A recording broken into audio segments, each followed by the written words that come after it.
I think what Jottful does with website and branding, and I love your logo, and I think it's so cute and unique, and I would love to hear the story about the Jottful logo, and also how, and you as a graphic designer know how important branding is. So talk a little bit about why that's important for small businesses and businesses in general too. Yeah. So the logo was built in two parts. The first part is what's called the word mark, right? Which is just the word Jottful, and it's very colorful. And I created that because I'm a graphic designer. And in the beginning, you try and do everything yourself, right? Of course, yes. So I made that, and the colors I used were hot pink, like fuchsia, orange, and red, which nobody ever puts together.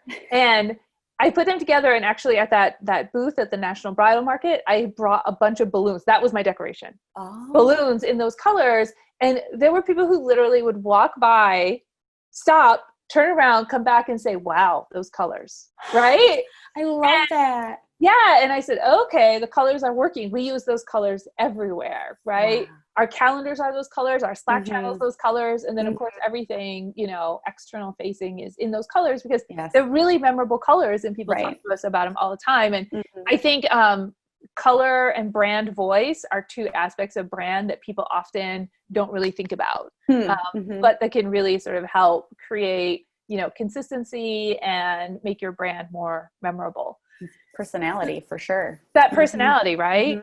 So the second part of the brand logo is the llama, right? And its name is Scout. Oh, I love it as a name. It's gender neutral, and its name is Scout. And where the llama came from is a super interesting story, and we actually have a blog post about it. Maybe I'll send you the link. Yes, share it. Please do.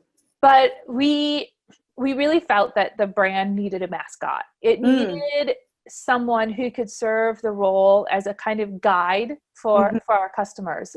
There's this great book called Story Brand.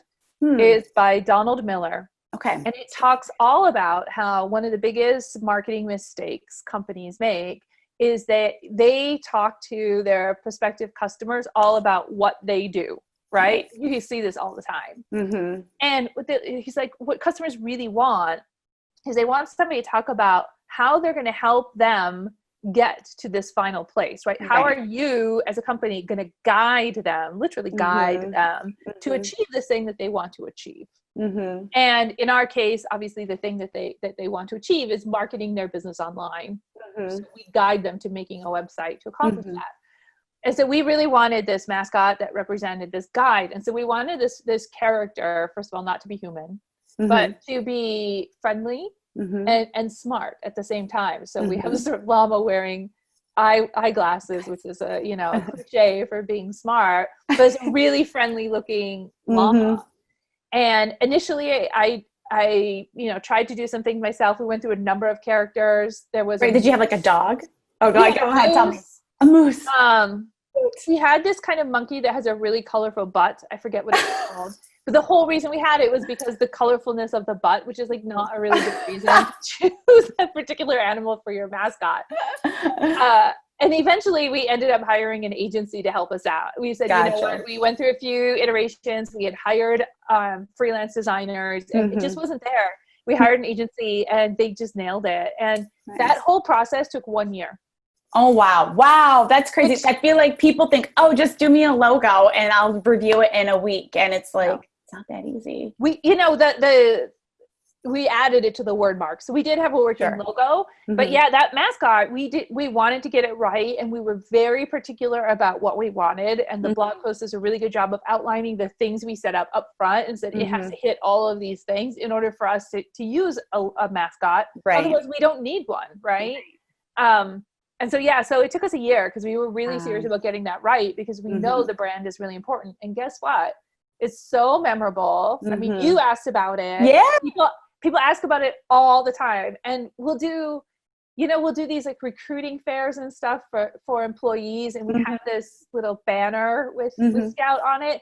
People come just because of the mascot. That's awesome. It's awesome. And so it really works for us. Right. And so I feel like any small business owner can realize that or know that, like, it's not just a mark you put on stationery or a package or what have you. Like, it becomes a personification of your brand and like another extension of advertising and marketing for your brand without you having to even do any of the work, like, for your brand. Like, it will get people to come to you. Yeah. So, and I would break that up and say, if your market is comprised of consumers or small businesses who act more like consumers in their purchasing, right? That brand, the logo itself is going to be more important than if your customer base is large enterprise corporations, right? Where that logo is going to be less important. It's going to be more about the credibility behind your name. Right. Gotcha. I like that. That's a really good thing to keep in mind. Anything else that owners should keep in mind when thinking about branding their business? Yeah, I just go back to brand voice and consistency. I really think that people overlook brand voice and the opportunity to really create a personality around your brand through that voice.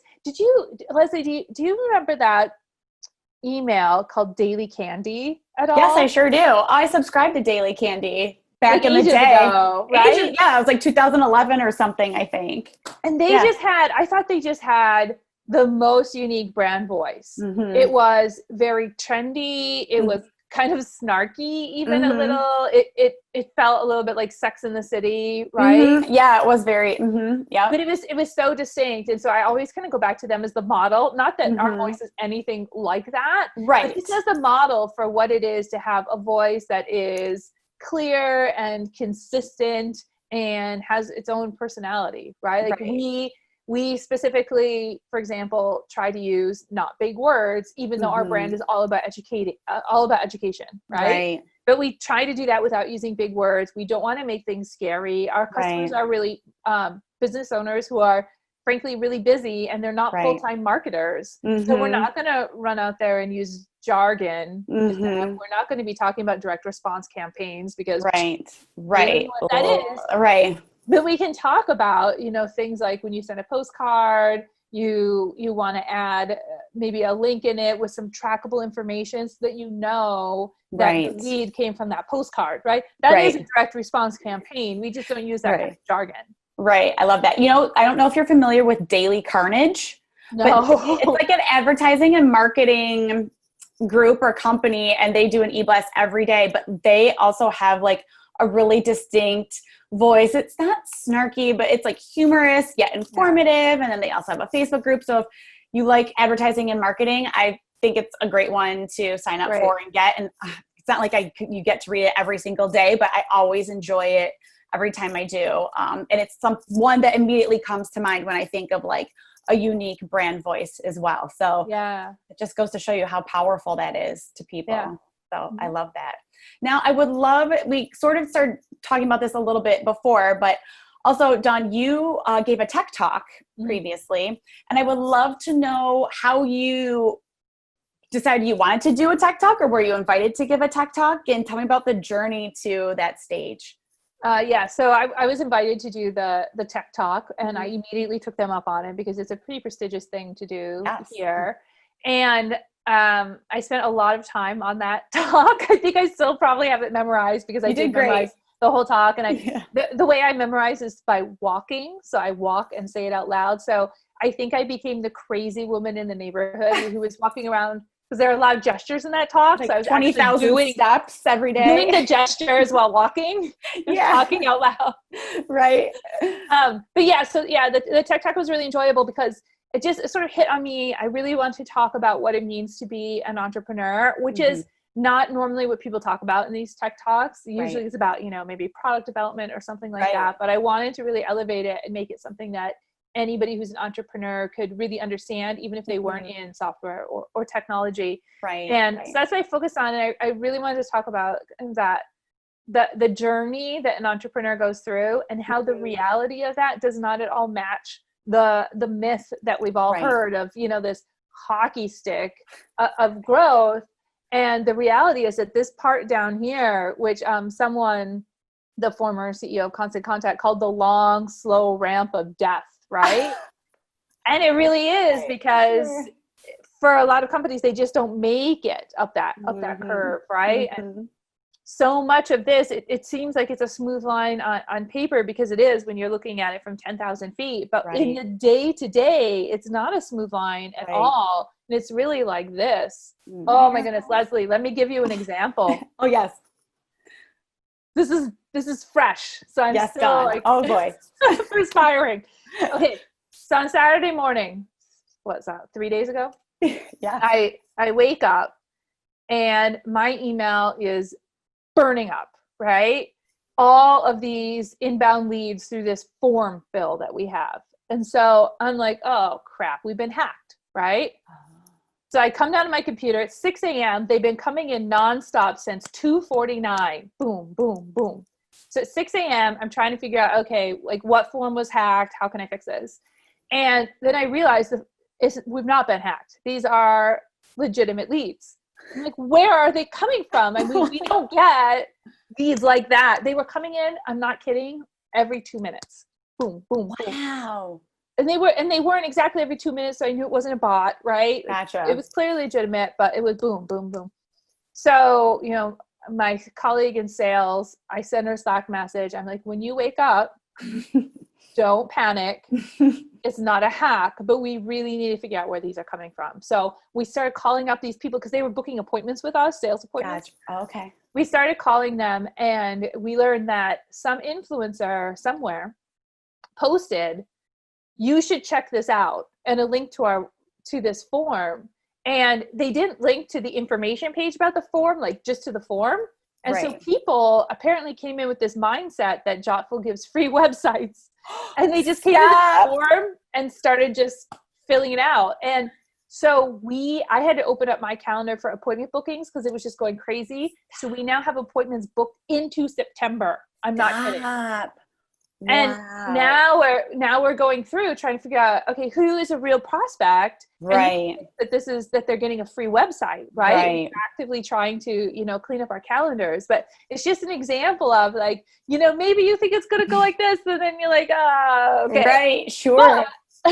But still, we're still going to get some customers out of this, right? Right. It's just like one of those sort of crazy entrepreneurship moments. Right. And I think that also shows you the power of like word of mouth and like somebody recommending something, right? I think so many small businesses and owners get like freaked out by big marketing budgets or things in general. And, I can't afford a billboard or blah, blah, blah. I don't know how to do Facebook ads. But it's like, if you just know somebody that maybe has like a decent amount of followers, it doesn't have to be 10,000, right? Like it can be like 500 followers and they get like share your product, like you don't know how much it could blow up because that's just the power of like the human connection, the human recommendation, which I think is so interesting too. It's so funny. As I like to joke that as a result of this virus, the whole world is learning about exponential growth. Right. The way exponential growth happens, the way that curve actually goes up is through word of mouth, right? Right. It's when one person is telling two more people. Infecting them. Yeah, exactly.